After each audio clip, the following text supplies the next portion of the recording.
ये relative pronoun का second part है। This is the book about that I was talking. तो आपको एक बात ध्यान रखना है, यदि दैट से पहले रिलेटिव प्रोनाउन का प्रयोग किया जाता है तो वो सेंटेंस गलत होता है।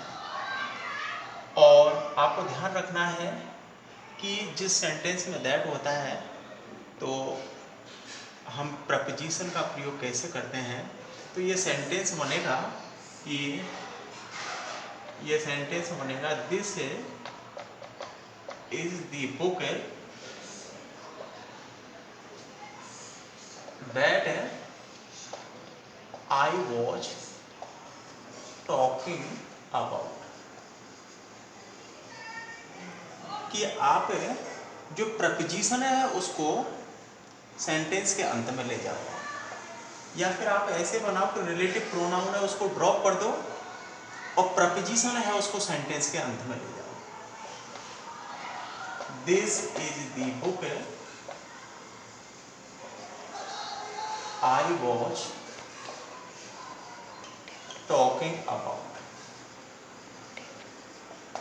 ये भी सही है और ये भी सही है, दो ही है कि दैट से पहले रिलेटिव प्रोनाउन का प्रयोग किया जाता है तो हमें वो दैट से पहले यदि प्रपोजिशन का प्रयोग किया जाता है तो हम प्रपोजिशन है उसको सेंटेंस के अंत में ले जाते हैं, या फिर आप दैट को ड्रॉप कर दो और प्रपोजिशन है उसको सेंटेंस के अंत में रख दो। ये सेंटेंस ऐसे भी बन जाएगा, this is the book about which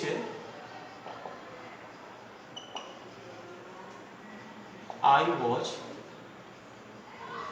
talking about. ऐसे भी बन जाएगा, ये भी सही है। एक और है only, none, all, little, any, superlative degree या सेम या नथिंग।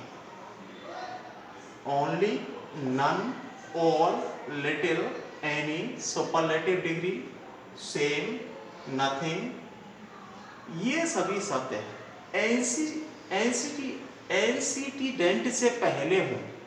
एंटीसीडेंट का मतलब है पूर्वगामी, अर्थात है ये सभी शब्द है रिलेटिव प्रोनाउंस। आप देख रहे हो कि ये सभी जो एंटीसीडेंट है से पहले हो या एंटीसीडेंट का कार्य करें, पूर्वगामी का काम करें। अर्थात है जो सब्जेक्ट दिया गया है उस सेंटेंस में उससे पहले यूज हो या फिर सब्जेक्ट का कार्य करें तो हम दैट का ही प्रयोग करते हैं। Only, none, all, little, any, superlative degree, same, nothing, ये सभी शब्द हैं एंटीसीडेंट से पहले हों, जो सब्जेक्ट है उससे पहले यूज किए गए हों या फिर यहाँ पर सब्जेक्ट के रूप में कार्य कर रहे हैं तो वहाँ पर हम दैट का ही प्रयोग करते हैं। जैसे this is the only book which या that is demand now it is. अब देखो यहाँ पर ओनली, ये है ओनली। अब देखो यहाँ पर एंटीसीडेंट क्या है, ये है बुक, इससे पहले यूज हो रहा है तो इसलिए हमको दैट का ही प्रयोग करना होगा। इसका प्रयोग होगा दैट का, विच का नहीं होगा। जैसे सेकंड है all which that glitters is not a gold. अब देखो ऑल जो कि यहाँ पर एंटीसीडेंट का कार्य कर रहा है इसलिए किसका प्रयोग होगा, विच का। तो यहाँ पर किसका होगा, दैट का होगा, विच का प्रयोग नहीं होगा।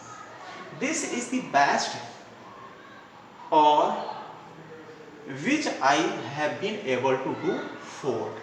तो यहाँ पर देखो द बेस्ट सुपरलेटिव डिग्री है, सुपरलेटिव डिग्री, इसलिए यहाँ पर किसका प्रयोग हुआ, दैट का होगा, विच का नहीं। और देखो the table whose legs are broken is mine. अब देखो आपको मैंने बताया कि ह्यूज इनका प्रयोग है पर्सन्स या थिंग्स के लिए होता है तो इसलिए यहाँ पर ह्यूज का प्रयोग नहीं होगा। ओके, तो क्या होगा, the table the legs of which